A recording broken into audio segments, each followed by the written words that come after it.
Bonjour, mon nom est Caroline Sirois. Je suis pharmacienne et professeure au département de médecine sociale et préventive de l'Université Laval et titulaire de la chaire de recherche sur le vieillissement de l'Université Laval. Aujourd'hui, ma capsule web porte sur la déprescription de médicaments. Vous vous en doutez, la déprescription est le fait de retirer des médicaments d'une thérapie. C'est un peu, en quelque sorte, le contraire de la prescription, où on ajoute des médicaments. Or, la déprescription est beaucoup plus que le simple fait de retirer des médicaments ou de ne pas renouveler une ordonnance. Nous allons donc approfondir ce thème aujourd'hui. Mais d'abord, pourquoi s'intéresser à la déprescription? En fait, il faut savoir que depuis quelques années, on voit une augmentation du nombre de médicaments consommés, particulièrement chez les personnes âgées. En fait, avec le vieillissement, on voit souvent l'apparition de diverses maladies chroniques, comme l'hypertension artérielle, le diabète, les maladies cardiaques ou les maladies pulmonaires. Or, toutes ces conditions demandent plusieurs médicaments pour qu'elles soient bien traitées. Donc, il n'est pas rare qu'une personne ait plusieurs maladies et donc beaucoup de médicaments pour traiter toutes ces maladies. En fait, chez nos aînés canadiens de 65 ans et plus, on rapporte que 66 %, donc les 2/3, utilisent au moins 5 médicaments par année. Évidemment, cette polymédication peut être appropriée ou non. Et si les risques dépassent les bénéfices, on parle alors d'une polymédication inappropriée. Évidemment, on s'en doute, une polymédication inappropriée augmente les risques pour la santé. Par exemple, on peut avoir un risque accru d'interaction médicamenteuse entre les médicaments qui sont consommés. On parle d'interaction médicamenteuse lorsque, par exemple, un médicament va bloquer l'effet d'un autre médicament, ou encore, il va augmenter l'effet d'un médicament, ce qui peut donner de la toxicité. Donc, plus on a de médicaments, plus on a de risque d'interaction. Plus on a de médicaments aussi, plus on a de risque d'avoir des effets secondaires de ces médicaments. Et souvent, ça va être difficile d'identifier quel médicament particulier est responsable d'un effet secondaire, surtout si l'effet est peu spécifique, comme si c'est de la nausée, de la fatigue ou des étourdissements. Donc, plus il y a de médicaments, plus ces problématiques sont difficiles à bien cerner.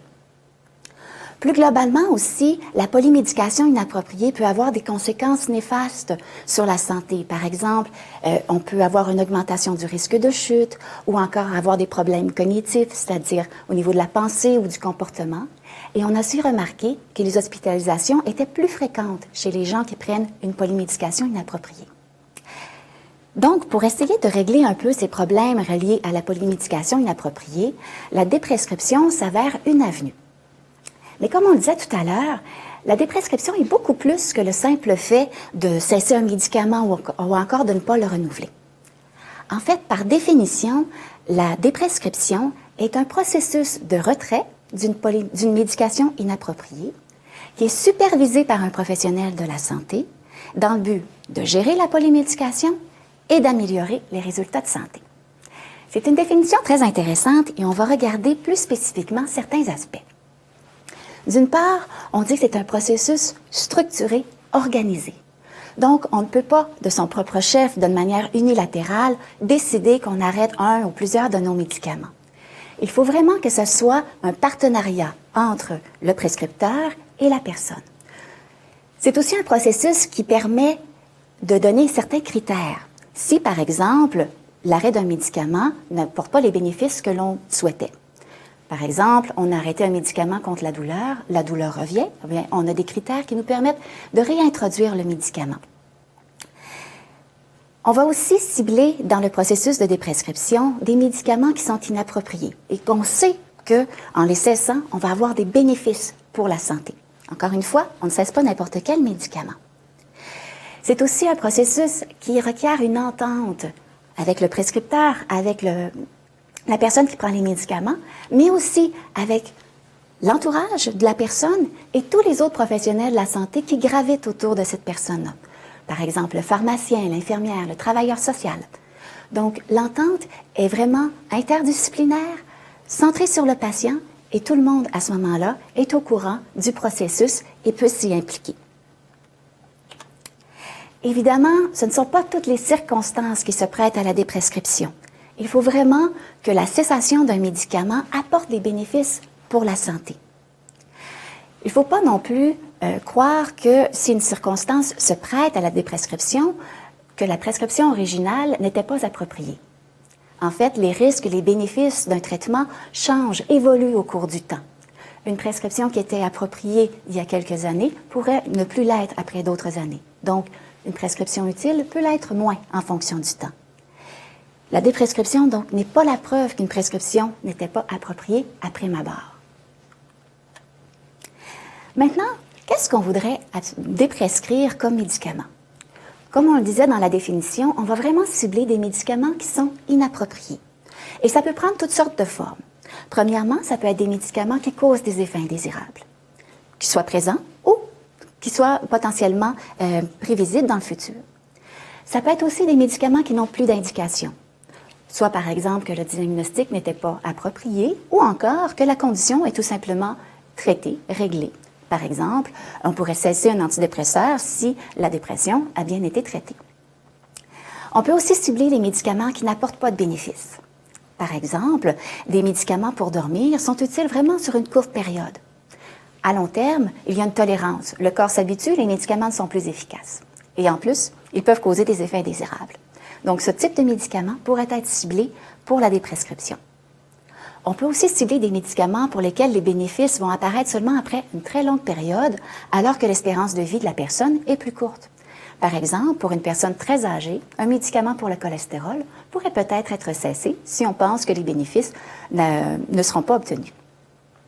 Enfin, tout médicament qui ne correspond pas aux objectifs de vie de la personne devrait être évalué. Est-ce que le médicament, par exemple, donne trop d'effets secondaires? Est-ce que la personne a trop de difficultés à le prendre adéquatement? Ou encore, si la personne considère que le médicament n'a vraiment aucun intérêt pour elle, on pourrait vérifier s'il est opportun de le cesser. Dans les écrits scientifiques, dans les études, on nous démontre clairement qu'il y a beaucoup de bénéfices, d'avantages à retirer de la déprescription. Quand elle est bien faite, comme on l'a décrit auparavant, elle est sécuritaire et facilement réalisable. Les bénéfices sont bien décrits aussi. Par exemple, on peut réduire le nombre de chutes chez les gens qui prennent une polymédication inappropriée et qui ont déjà chuté. Chez d'autres personnes, on a remarqué qu'il y avait vraiment une amélioration de l'état de santé lorsqu'on réduisait le nombre de médicaments. Et pour certaines classes de médicaments spécifiques, il y a aussi des bénéfices. Par exemple, pour les antipsychotiques chez nos personnes âgées, il y a des effets positifs possibles sur le comportement en arrêtant ou encore en réduisant la dose du médicament.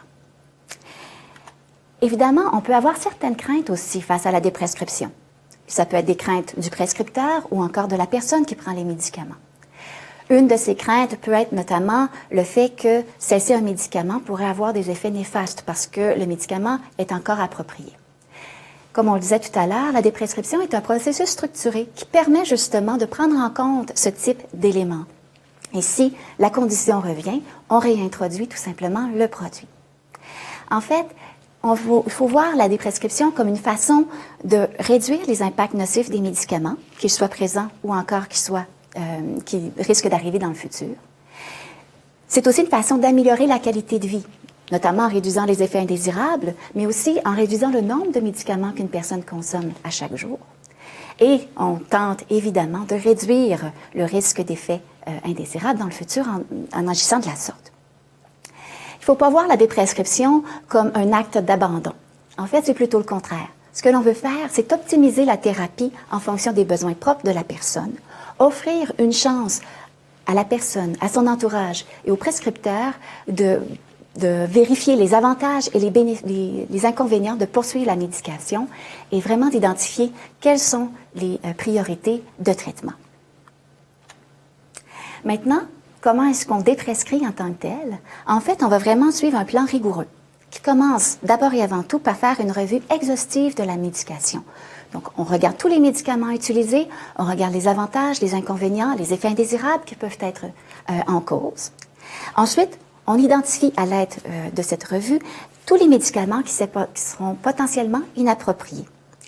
Et ensuite, on établit une décision de manière concertée entre tous les partenaires quant à la pertinence de cesser ou non les médicaments et au moment de le faire. Quand cette décision est prise, on planifie la cessation et on communique l'information à toutes les personnes qui sont dans l'entourage de la personne qui prend les médicaments. On s'assure qu'il y a une très bonne surveillance, qu'il y a du support pour la personne et son entourage, et on s'assure aussi de réviser la procédure assez régulièrement. Pour ceux et celles qui sont intéressés, je mentionne ici 2 sites web qui s'intéressent à la déprescription, qui sont très utiles et donnent des informations tout à fait intéressantes sur le processus. Donc, en conclusion, la déprescription est un processus qui implique la personne traitée, son entourage et tous les professionnels de la santé qui gravitent autour de la personne. C'est un processus utile qui peut vraiment apporter des avantages lorsqu'elle est réalisée dans des conditions optimales. Merci beaucoup.